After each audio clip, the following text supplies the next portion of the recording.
सभी का वेलकम, स्वागत है आप सभी का। प्यारे दोस्तों, आपके एम और आपके ख्वाब में फ़र्क होता है, यानी आपके सपने और आपके लक्ष्य में फ़र्क होता है। सपने आप बंद आँखों से देखते हो और लक्ष्य क्या होता है, आपके प्यारे प्यारे सपनों में से एक प्यारा सपना आप सिलेक्ट करते हो और आप लक्ष्य बनाते हो उसको। और लक्ष्य बनाने के बाद आप ईमानदारी के साथ खूब मेहनत करते हो। यानी आपको अगर बड़ा करना है तो अपनी राह ही आपको खुद चुनना होगा। भेड़ बकरियों की तरह नहीं, शेर की तरह चलना होगा आपको। कितना भी डिफ़िकल्ट हो रास्ता, हर हाल में आगे बढ़ो। ये दुनिया आपको डराएगी, सताएगी, रुलाएगी, हर रोज़ नया रूप दिखाएगी। पर जिस दिन मंजिल को पाओगे, यही दुनिया तुम्हारा नाम जपते जपते पीछे पीछे आएगी। बड़ी से बड़ी रुकावट को समझदारी से आपको पार करना होगा। अपने अंदर की कमजोरी पर पूरी ताकत से आपको वार करना होगा। छोटी पड़ जाए हर प्रॉब्लम, ऐसा खुद को तैयार करना होगा। यानी कुछ पाना है तो आपको कुछ खोना होगा, हंसना है तो रोना होगा, आपको चमकना है सोने की तरह तो आग में खुद को तपाना होगा। बदलना चाहते हो अपनी ज़िंदगी, अगर आप अपनी ज़िंदगी बदलना चाहते हो तो सबसे पहले खुद को बदलना होगा।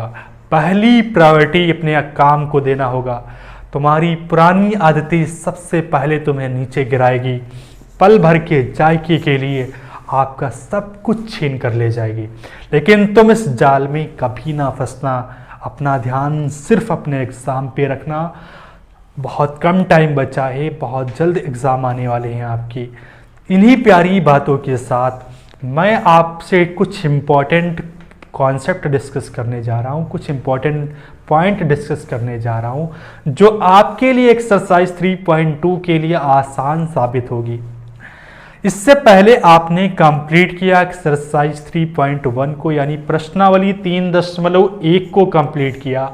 और प्रश्नावली 3.1 के सॉल्व करने के दौरान, यानी टैकल करने के दौरान आपने क्या देखा कि आपको क्या करना होता था। आपको दो लीनियर इक्वेशन बनाना होता था। दो लीनियर इक्वेशन बनाने के बाद आप क्या करते थे, आपका जवाब होगा कि दो लीनियर इक्वेशन बनाने के बाद आप x और y की वैल्यू फाइंड आउट करते थे। x और y निकालने के बाद दो पॉइंट आप निकालते थे और उन दोनों बिंदुओं को आप ग्राफ पे शो करते थे, रिप्रेजेंट करते थे। यानी आपको दो बिंदुओं को ग्राफ पे प्रदर्शित करते थे, जिससे आपकी एक सीधी रेखा आती थी। तो आपके पास अब ग्राफ को अगर आपने सही से देखा होगा, गौर से देखा होगा, तो आपने ये आउटकम निकाला होगा, ये रिजल्ट फाइंड आउट किया होगा कि आपके पास तीन तरीके हैं जो किसी लीनियर इक्वेशन को आप ग्राफ पे रिप्रेजेंट करने का। अब आपके पास तीन इक्वेशन है। आपने देखा कि ये है आपके पास पहला तरीका कि आपके पास दो सीधी रेखाएं आपस में इंटरसेक्ट कर रही हों, या तो दोनों सीधी रेखाएं आपस में ओवरलैप कर रही हों, या तो दोनों सीधी रेखाएं पैरेलल हो, समांतर रेखाएं हों, यानी कहीं पर भी इंटरसेक्ट नहीं कर रही हों। जब आपकी दोनों रेखाएं किसी एक पॉइंट पर इंटरसेक्ट करती हैं तो उससे आपके पास एक यूनिक सॉल्यूशन आता है, यानी जिसका एक हल होगा, एक सॉल्यूशन होगा। अगर हर पॉइंट पे इंटरसेक्ट कर रही होती हैं तो यानी आपके पास इनफाइनाइट सॉल्यूशन, अनेक हल होते हैं, संपाती रेखाएं कहलाती है। और यूनिक सॉल्यूशन को, यानी एक है तो वो यूनिक होगा। अल्लाह, यानी आपके पास ईश्वर एक है तो वो यूनिक है, तो वैसे ही एक सॉल्यूशन है तो ये यूनिक, अद्वितीय है। इनफाइनाइट सॉल्यूशन तब है जब हर एक पॉइंट पे इंटरसेक्ट कर रही हो, ओवरलैप कर रही हो, संपाती रेखाएं हैं। तीसरा है आपके पास केस 3, नो सॉल्यूशन कब आएगा, जब दोनों रेखाएं, सीधी रेखाएं आपस में पैरेलल कभी इंटरसेक्ट नहीं कर रही हूँ, कहीं पर इंटरसेक्ट ना कर रही हूँ, उनका कोई सॉल्यूशन नहीं होगा, नो सॉल्यूशन, यानी वो पैरेलल रेखाएं होंगी।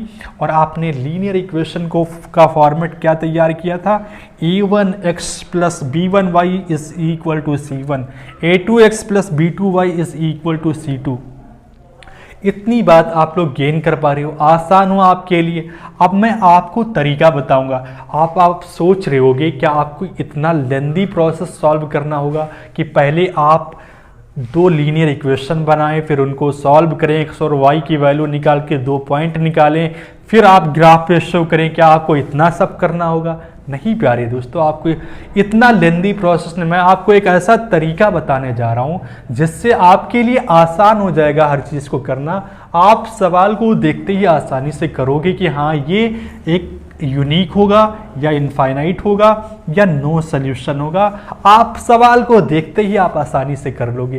तो आइए वो तरीका मैं आप बताने जा रहा हूं आपके पास। और एक और बात कि अगर यूनिक है तो वो कंसिस्टेंट होगा, संगत होगा, कई किताबों में आपने देखा होगा। और इनफाइनाइट है यानी ये डिपेंडेंट है, एक रेखाएं दूसरी पे आश्रित हैं, डिपेंडेंट है। और अगर जिनका कोई सॉल्यूशन नहीं होगा यानी इनकंसिस्टेंट होगा, असंगत होगा, यानी इनके साथ कोई संगत नहीं और इनका इनके साथ संगत है। इतनी बात आप लोग गेन की। अब अगले पॉइंट पे आते हैं, वो तरीका अब आपको बताने जा रहा हूं। आपके पास ये फॉर्मेट है। इस फॉर्मेट को देखने के बाद आपने देखा A1, A2, B1, B2, C1 और C2 आपके पास रियल नंबर है। और आपने देखा A1 upon A2 is not equal to B1 upon B2 जब होगा आपके पास, तो यानी आपके पास यूनिक सॉल्यूशन होगा। आपके पास इक्वेशन है ये दोनों, इसमें आप देखिए x का कोफिशिएंट 1 है और x का कोफिशिएंट 3 है, 1/3, और यहाँ पर -2/4। आपने देखा A1/A2 की वैल्यू B1/B2 के इक्वल नहीं है, यानी ये एक यूनिक सॉल्यूशन होगा। आप कोफिशिएंट के बेसिस पे डिसाइड कर सकते हैं आसानी से कि ये यूनिक सॉल्यूशन होगा। दूसरा आपके पास है जब A1/A2 is equal to B1/B2 is equal to C1/C2 होगा, तब आप क्या कहोगे कि ये इनफाइनाइट सॉल्यूशन होगा। आइए यहाँ पे आपको एक एग्जाम्पल लेता हूँ। आपके पास A1/A2 x का कोफिशिएंट A1 होगा, y का कोफिशिएंट A2 होगा आपके पास, और C1 कांस्टेंट होगा। A2 x का कोफिशिएंट, y का कोफिशिएंट A2, और ये C2 जो होगा वो कोफिशिएंट वो कांस्टेंट होगा। अब क्या करोगे, ये अगर सेटिस्फाई करता है तो वो होगा क्या, infinite. 2/4 is equal to 3/6 is equal to 9/18। अब आपने देखा 1/2 हो जाएगा, 1/2 हो जाएगा, 1/2, यानी ये एक इनफाइनाइट सॉल्यूशन होगा। अब तीसरी बात करते हैं, क्या कब नो सॉल्यूशन होगा, जब A1/A2 is equal to B1/B2 is not equal to C1/C2 होगा। इस इक्वेशन में आप पुट करिए, देखिए 1/x का कोफिशिएंट 1 है, 1/2 होगा, यहाँ पर इज इक्वल टू 2/4 होगा, और इज इक्वल टू 4/12। अब यहाँ से सॉल्व करोगे क्या आएगा, ये हाफ आ जाएगा, यानी ये इसके इक्वल है, और ये 1/3 आएगा, यानी ये इसके इक्वल नहीं है। तो ये बात प्रूफ हो गई कि ये इनफाइनाइट सॉल्यूशन है, और ये आपका नो सॉल्यूशन है, ये इनफाइनाइट सॉल्यूशन है, ये आपके पास यूनिक सॉल्यूशन है। ये बात प्रूफ हो गई। ये तरीका था इसको फाइंड आउट करने का।